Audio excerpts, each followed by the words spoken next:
Come Monday, I'm calling everyone, trying to figure out what's going on. No one's calling me back. Calling, texting. Finally get a text saying, hey, I'll call you later. Because we're sitting around waiting for this to get done. And I got tired of waiting for loggers to show up. So we're doing it ourselves.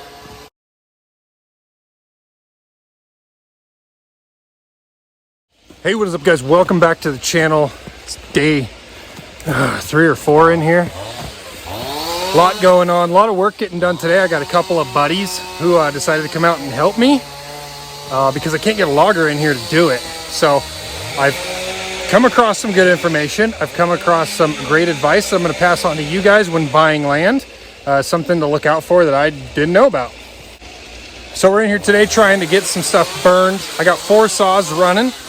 Callie, my oldest daughter, is helping us stack stuff, so the guys are all making a mess and Callie's cleaning it up. Basically, we've got these little piles going everywhere. This is all just the little stuff, anywhere from like 1-2 inch up to about 3 or 4. Nothing that we've cut so far would even be worth the effort of firewood, so it's all just little stuff. And this place was extremely thick in here with intermittent marketable timber throughout. So I'm walking down through here to kind of show you guys behind me. Before, you could not walk through this stuff. You had to duck under, push your way through. It's very thick.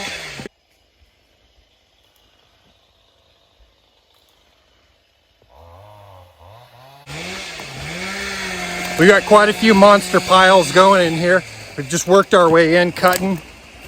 You can see there's some big piles full of stuff. We haven't even cut the major timber yet. And this is, what I say, day 3? Day 3 on the property of actually cutting. So the reason that we're cutting this ourselves, guys, is because we couldn't get anyone else to come in and do it. This chunk of land is not big enough for the big operations to be able to come in. The guys that have big equipment, it's too much money to move it to this place and not enough timber on the land to be able to make it worth their while. Or if they did, we wouldn't make any money as the landowner. We would wind up paying all of it to them, which would be okay if we broke even on it. You shouldn't have to pay out when you have marketable timber on your property. It's just a matter of your time versus your money. And we decided to go with our time because we're sitting around waiting for this to get done. And I got tired of waiting for loggers to show up. So we're doing it ourselves. One thing cool about this property too, we came in and we cut. You see all the stuff behind us. There's piles everywhere of the stuff that we've cut.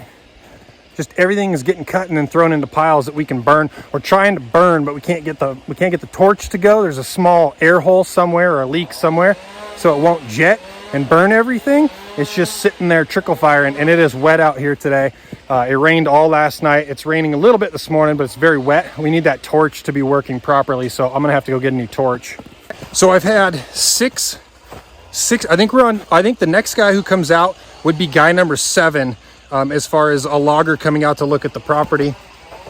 What happened was we called a few people, had a guy come out to look at it. They said they could do it. It was him and one other guy.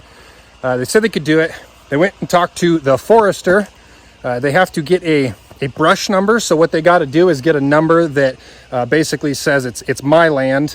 They write the number on the logs when it goes to the mill, and that's how the mill knows that they're not stealing logs from someone else, and that we own the property and that it's our logs coming in so that we get paid for them. So waited on that number, said it was going to take about 2 days. Come about 3-4 days later, I called to figure out what was going on. Turns out the lady who issues the number is gone. It led us to a weekend. So now we've been waiting about 5 days. Come Monday, I'm calling everyone, trying to figure out what's going on. No one's calling me back. Calling, texting. Finally get a text saying, hey, I'll call you later. Then I talked to the forester. Forester says he's got a new guy to log my property. Not the guy I originally tried to hire.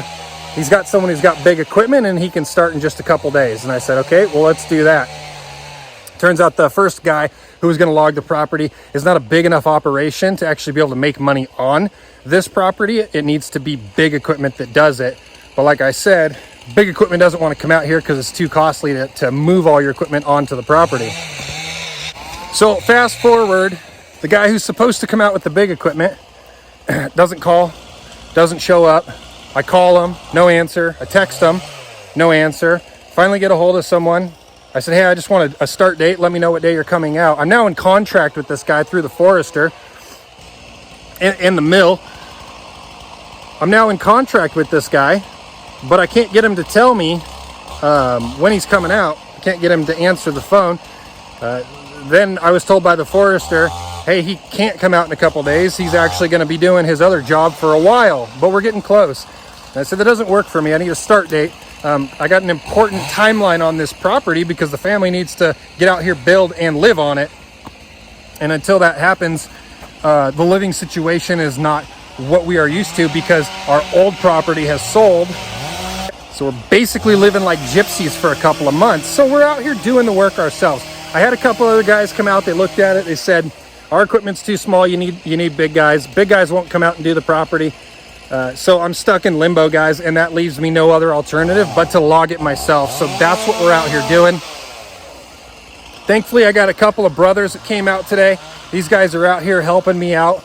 It's raining. They don't care. They brought a couple of chainsaws. They're cutting stuff down. I gave those guys this entire back hillside to clear. They're right over here. They started way down there about an hour ago, and they have just bombed through that entire hillside. Now, the way this property kind of is set up is there's a flat bottom. It comes up to a bit of a bench, which is where we are now, which is our build site. Then it goes up the hill, and it's kind of some steep rocks up there, which you won't do a lot of walking on, but we are going to take the trees down. But the elk like it, as the snow has been falling in here, and we've been cutting. The elk have been moving into the property and coming down the hillside. You can see where they're traveling at, and they travel right on this property. We've seen their tracks now for the last couple of days, but this morning we caught all of them out in this field. There's a big field out here.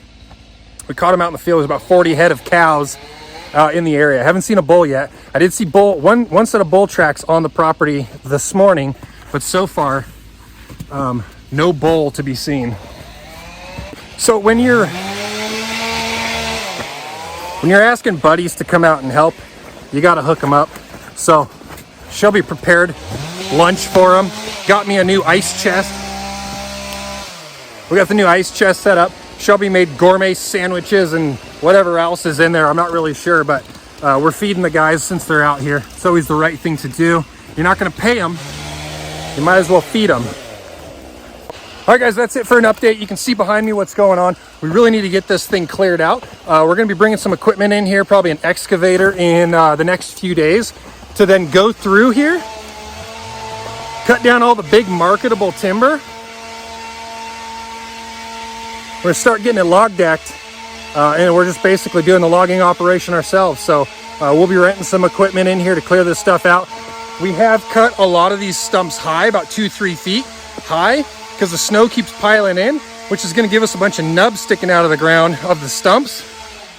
But if we can see those 3-footers, we can grab them with the excavator, rip the roots right out. It makes for a quicker job, and then we can just pile them up and burn them. If you guys are new to the channel, it's your first time here, hit the subscribe button, stick around, hit that thumbs up on your way out, guys, and we're going to have a lot more videos for you guys to see. It's going to be cool. Everything behind me is going to be a flat open spot where we are going to start building. Stay tuned, stick around. We'll catch you on the next one.